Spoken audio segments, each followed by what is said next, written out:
It's a question I've always wondered when I've watched Lord of the Rings. What does the Phial, the thing that Galadriel calls a beloved star, what does it actually do? Well, in the Shelob's Lair chapter, we got a bit of interesting information about it. And what I want to do in this essay is just process through my thoughts as I read through this for the first time in my life. I do feel like this is going to be one of those essays where all of you who have read Lord of the Rings for like the 20th time are going to be biting your tongues just trying to keep spoilers from me.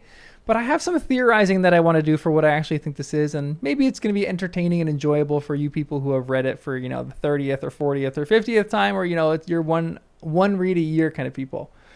But I just want to do this and make it like a baseline for what I think the Phial of Galadriel contains and what it really is and what it does and the power it contains and the potency and the worth of this thing. And yeah, it's just all over the place in this chapter. But just for context, I finished the Shelob's Lair chapter, and I just have to say that I think in some magical and mystical way, in some like Mirror of Galadriel Palantir way, that Galadriel was actually with them in the cave. And that the Phial has some ability, not essentially to move a person across Middle-earth, but at the very least move that person's spirit across Middle-earth. So let's get into the nitty-gritty of this chapter, Shelob's Lair. Because at this moment, this is the moment that Frodo and Sam use the Phial, and the moment it weirdly seems like Galadriel is on the phone with them or something like that. Like this whole chapter, she's kind of in the background, like on speakerphone with them, helping guide them through this cave. This is the first moment in the chapter where she seems to appear. "It's a trap," said Sam, and he laid his hand upon the hilt of his sword. And as he did so, he thought of the darkness of the barrow whence it came. "I wish old Tom was near us now," he thought. Then, as he stood, darkness about him, and a blackness of despair and anger in his heart. It seemed to him that he saw a light in his mind, almost unbearably bright at first, as a sun ray to the eyes of one long hidden in a windowless pit. Then the light became color, green, gold, silver, white, far off, as in a little picture drawn by elven fingers. He saw the Lady Galadriel standing on the grass in Lorien, and gifts were in her hands. "And you, ring-bearer," he heard her say, remote but clear, "for you I have prepared this." Now, when I first read over this, I passed over it because I just didn't understand what it was talking about, and I was just like, oh, Sam is just remembering in his mind the gift that Galadriel gave to Frodo. But now I think it's a little bit different, and part of me thinks that this might have been Tom, like from a long distance away, being able to work with Sam and remember the Phial. But I think this is a bit more, plotted out than that. It almost makes me feel like Galadriel is speaking to him out of the Phial. And so my theory, and I will talk about this more as I go through the essay, is that Galadriel is using the Mirror of Galadriel to converse and help Frodo through Shelob's Lair, because there is a little bit of the Mirror of Galadriel, or that's what the star is, which I'll talk about in a bit. But the chapter goes on and says this, which I think is really interesting. "The bubbling hiss drew near, and there was a creaking as of some great jointed thing that moved with slow purpose in the dark. A reek came on before it." "Master, master," cried Sam, and life and urgency came back into his voice. "The lady's gift.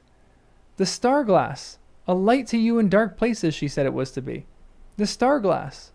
"The star glass?" muttered Frodo, as one answering out of his sleep, hardly comprehending. "Why, yes, I had forgotten it. A light when all other lights go out. And now, indeed, light alone can help us." Now, to me, there is another key just sitting in this little passage, that Frodo seemed to be coming out of like a half-sleep-like state. Perhaps he was just not awake or conscious enough to even hear, the voice of Galadriel speaking out of this Phial. And honestly, it felt to me at times that Galadriel was in the very cave with them, like physically there with them. And I know that they made a moment out of this that's in the extended edition. I can't remember if it's on the theatrical version or not, but where Frodo falls and Galadriel kind of helps him up, and like he falls on grass and Lothlorien. It's a cute little moment in the movies, but it feels more real life to me in the books than it does just like a vision that he has. There's another note in the next paragraph that I want to talk about in a bit, but the idea that Frodo has no idea that the Phial possesses this kind of worthiness and potency, it's a really interesting section. Let me just read it.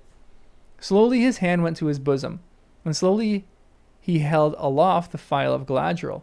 For a moment it glimmered, faint as a rising star, struggling in heavy earthward mists, And then as its power waxed and hope grew in Frodo's mind, it began to burn and kindled to a silver flame, minute heart of dazzling light, as though Erendiel himself had come down from the high sunset paths with the last Silmaril upon his brow. The darkness receded from it until it seemed to shine in the center of a globe of airy crystals, and the hand that held it sparkled with white fire. Frodo gazed in wonder at this marvelous gift that he had so long carried, not guessing its full worth and potency. Now, I know this is actual water from the Mirror of Galadriel, when the Star of Elendil was cast upon it, but I don't really know much else other than that. I think this Silmarillion will kind of explain this, and maybe this is like a Silmarillion kind of like thing, and maybe there's a lot of power in these things. It doesn't seem like there's power. It seems like there's worthiness in these things rather than power. But I like that it says it's talking about its full worth and its potency. And I want to talk about more what this phial actually does in this chapter, because right here it mentions that Frodo doesn't know, again, the full worth and potency. And then this happens. Aya Erendiel, Elonium and Kalama, he cried, and knew not what he had spoken, for it seemed that another voice spoke through his, clear, untroubled by the foul air of the pit. Now, I'm going to suggest something strange and a bit disturbing, but it was my first thought. It was the first thought that went through my head, that the phial is actually able to control whoever is using it via the Mirror of Galadriel, and Galadriel doesn't use it only in this case.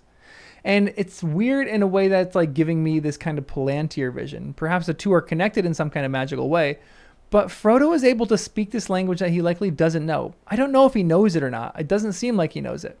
And it's as if this voice is coming from him, not because, he doesn't know the words, but because this other voice that's coming through him seems to know the words and seems to be speaking this thing to awaken this star. And it's not troubled by the air of the pit. As if this is the voice that's untroubled by the air, not because it's breathing the foul air of the pit, but because it's back in Lothlorien looking to see what Frodo is doing through the Mirror of Galadriel and is essentially on speakerphone giving them directions for what to do against a great giant demon spider. I don't know really much else other than this, but this chapter is just like lighting all sorts of things in my head. And I wrote an essay about Frodo's bravest moment a few days ago, and I would like to kind of amend it by one point, because this chapter, or this what I just read, kind of gives a suggestion of that.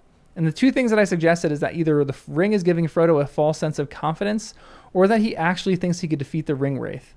But perhaps it's a bit different in that section too, in that Frodo touches the Phial of Galadriel, and this is the thing that gives him confidence. It's like Jordan's secret stuff in the movie Space Jam, except it's real and it's magical. Could the phial be giving Frodo confidence on his journey? Because it does seem to do that in this moment. And is it like a shadow of Tom Bombadil or something else that's impervious to evil? And it's just so simple and pure that it seems to awaken a sense of bravery in Frodo. Because after this, he wakes up from this light and he charges straight at Shelob with the sword and the phial. It's a wild moment, and it's a really unexpected moment.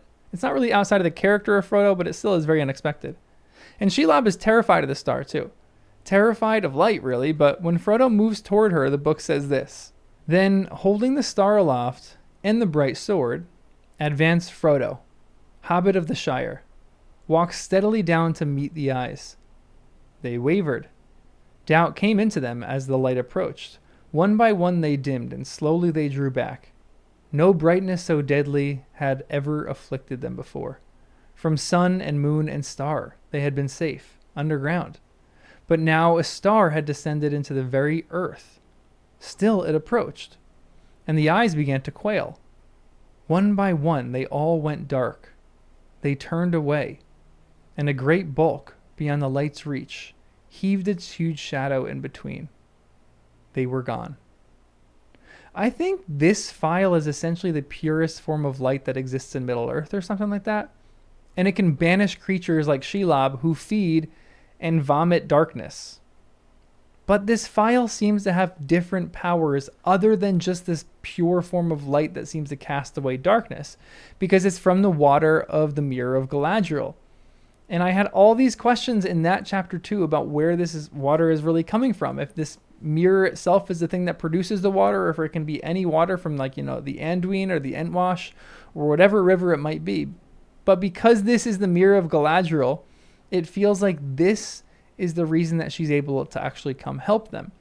If it wasn't from that, then I don't know if Galadriel would be the one that's speaking to them. But I don't know if it's Galadriel speaking to them at the same time. It's just a confusing section.